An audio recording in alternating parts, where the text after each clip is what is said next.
सभी पत्रकार बंधुओं को नमस्कार। आज की पत्रकार वार्ता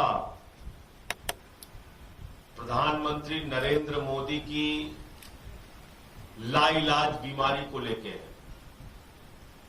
देश के प्रधानमंत्री एक लाइलाज बीमारी का शिकार हो चुके हैं और उस बीमारी का नाम है नफरती बीमारी।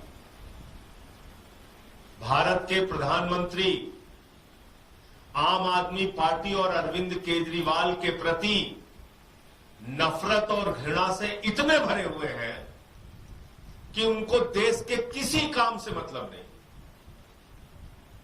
उनको ना तो शिक्षा पे काम करना है, ना इलाज पे काम करना है, ना रोजगार पे काम करना है, ना किसान पे काम करना है, ना मणिपुर की हिंसा को रोकने के लिए काम करना है। देश का एक हिस्सा जल रहा है, उसकी चिंता प्रधानमंत्री को नहीं है। सुबह उठने के बाद उनकी जिंदगी का एक ही मकसद है, अरविंद केजरीवाल की राजनीति को खत्म करो, आम आदमी पार्टी की राजनीति को खत्म करो, इनके एक एक नेता को पकड़ के जेल में डालो। मैं भारत के प्रधानमंत्री से पूछना चाहता हूं, आपकी ईडी को सुप्रीम कोर्ट से एक बार नहीं कई बार लताड़ पड़ चुकी, उसके बावजूद आपको समझ में नहीं आ रहा है? उसके बावजूद आपको यह नहीं समझ में आ रहा है कि देश संविधान और कानून से चलेगा, आपकी तानाशाही से नहीं चलेगा। प्रधानमंत्री जी, आप हर दिन एक ही काम करते हैं, सुबह उठ के इस पे छापे, उस पे छापे, उस पे छापे। आपने दिल्ली के मुख्यमंत्री को 6 महीने जेल में रखा, इंसुलिन नहीं दिया उनको मारने तक की साजिश रची आपने। क्या निकला केजरीवाल जी के घर से, ये तो बताइए देश को।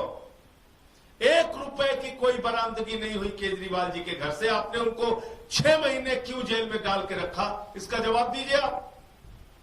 17 महीने आपने मनीष सिसोदिया जी को जेल में रखा, उनके घर पे आपने छापेमारी की, उनके घर से भी 1 रुपए नहीं निकला।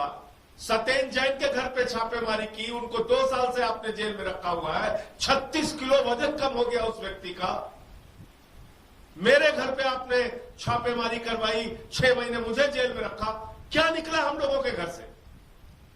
1 रुपए कहीं से नहीं बरामद हुए, कोई कागजात हमारे खिलाफ नहीं मिला। आपके अंदर हिम्मत है, साहस है, तो आइए देश के सामने बताइए। लेकिन प्रधानमंत्री सिर्फ एक काम कर रहे हैं, किसी के खिलाफ कुछ मिले ना मिले, ईडी का, सीबीआई का इस्तेमाल करके उसको जेल में डालो और केजरीवाल और आम आदमी पार्टी को खत्म करो। लेकिन ये एक निरर्थक प्रयास है। ये एक ऐसा प्रयास है जिसमें आपको सफलता मिलनी नहीं। आपने करके देख लिया, सबको जेल में डाल दिया, कोई नहीं टूटा। प्रधानमंत्री जी, आपने सबको पकड़ पकड़ के जेल में डाला, सबको झुकाने की कोशिश की, तोड़ने की कोशिश की, कोई नहीं टूटा। अब आपने राज्यसभा के हमारे साथी सांसद संजीव अरोड़ा के घर पे छापा मार दिया। कल अभी हरियाणा में, जम्मू कश्मीर में आप बुरी तरीके से हारने जा रहे हैं, भाजपा का सफाया होने जा रहा है। उस खबर को दबाने का भी आपका एक मकसद है और आम आदमी पार्टी के पीछे तो आप पड़े ही हैं। संजीव अरोड़ा बहुत सारे चैरिटी के काम करते हैं, अच्छे आदमी हैं।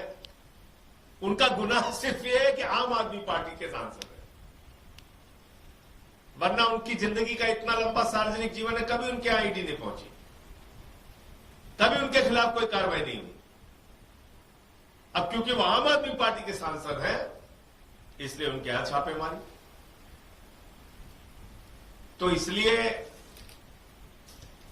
मैं इस देश के लोगों से कहना चाहता हूं, एक नफरती बीमारी से ग्रसित व्यक्ति इस देश का प्रधानमंत्री बन गया है, जो न नौजवानों को रोजगार दे सकता है, न किसानों को उसके फसल का दाम दे सकता है, न महिलाओं को सुरक्षा दे सकता है, न मणिपुर की हिंसा रोक सकता है, न शिक्षा और स्वास्थ्य बेहतर कर सकता है। उसकी जिंदगी का एक मकसद है, ईडी का, सीबीआई का इस्तेमाल करो, आम आदमी पार्टी और अरविंद केजरीवाल की राजनीति को खत्म करो। लेकिन प्रधानमंत्री जी, आप जितना कोशिश करेंगे, बीजेपी वालों तुम जितनी कोशिश करोगे, हर कोशिश में विफल होगे, नाकाम होगे और आम आदमी पार्टी का कारवां और मजबूती से बढ़ता जाएगा। आपके नकली चेहरे को पूरे देश ने पहचान लिया है मोदी जी। किसी पे आप 70,000 करोड़ का घोटाला लगाते हैं, किसी पे 20,000 करोड़ का घोटाला का आरोप लगाते हैं, किसी पे 50,000 करोड़ के घोटाले का आरोप लगाते हैं और सारे घोटालेबाज को गले लगा के अपनी पार्टी में शामिल करते हैं। और जो व्यक्ति अच्छा काम कर रहा है, अरविंद केजरीवाल दिल्ली के लोगों के लिए भला काम कर रहे हैं, अच्छा काम कर रहे हैं, देश के लिए अच्छा काम कर रहे हैं, उनको आपने पकड़ के जेल में डालने का और उनकी पार्टी को खत्म करने का एक जो मकसद और मुहिम चला रखा है, इसमें आपको सफलता नहीं मिलेगी। मुझे इतनी बात कहनी थी। आपका कोई प्रश्न हो तो आप पूछ सकते हैं। मुझे पता लगा कि इस मामले में हुई है किसी ठिकाने पे हुई है। देखिए, मामले तो मनगढ़ंत, झूठे, बेबुनियाद बनाए जाते हैं। जैसे कि एक काल्पनिक, मनगढ़ंत, बेबुनियाद घोटाला दिल्ली के अंदर खड़ा किया गया, जिसका न कोई सिर है, न पांव है, न आज तक सिर मिला, न पांव मिला। तथाकथित शराब घोटाला, लेकिन सबको पकड़ पकड़ के जेल में डाल दिया। अब संजीव अरोड़ा पे भी कुछ न कुछ कहानी बताएंगे, बनाएंगे। लेकिन मैं पूछना चाहता हूं, संजीव अरोड़ा आज से कोई बिजनेसमैन नहीं है, आज से उनका कोई व्यापार नहीं है, लंबा उनका सार्वजनिक जीवन है, बहुत सारे चैरिटी के काम करते हैं, संस्थाएं चलाते हैं। उनपे कभी इसके पहले ईडी का कोई छापा नहीं पड़ा, कोई कार्रवाई नहीं हुई।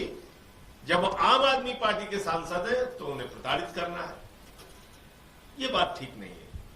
इसके अलावा एक विषय और है, दिल्ली में एजी द्वार से अंडर में नियुक्त किए गए थे, आप लोग सवाल करें कि इसी तर्ज पर जम्मू कश्मीर में भी 5 जो है विधानसभा में नॉमिनेट करने की बात है, उसको लेकर देखिए, बाबा साहब के संविधान को प्रधानमंत्री नरेंद्र मोदी तार तार करना चाहते हैं। उनको देश के लोकतंत्र में यकीन नहीं है, बाबा साहब के संविधान में यकीन नहीं है। और मैं कई बार इसको कह दे रहा हूं, फिर से दोहरा दे रहा हूं, देश की डेमोक्रेसी को, संविधान को, आरक्षण को खत्म करना बीजेपी और मोदी का एकमात्र मकसद है। ये कैसी अजीब बात है कि आप मनोनीत विधायक बना रहे हैं और मनोनीत विधायकों को वोटिंग राइट दे रहे हैं विधानसभा के अंदर। ये क्या मजाक है? ये किस तरीके की आपकी व्यवस्था है? तो इसलिए मैं समझता हूं कि देश की जनता इनको हर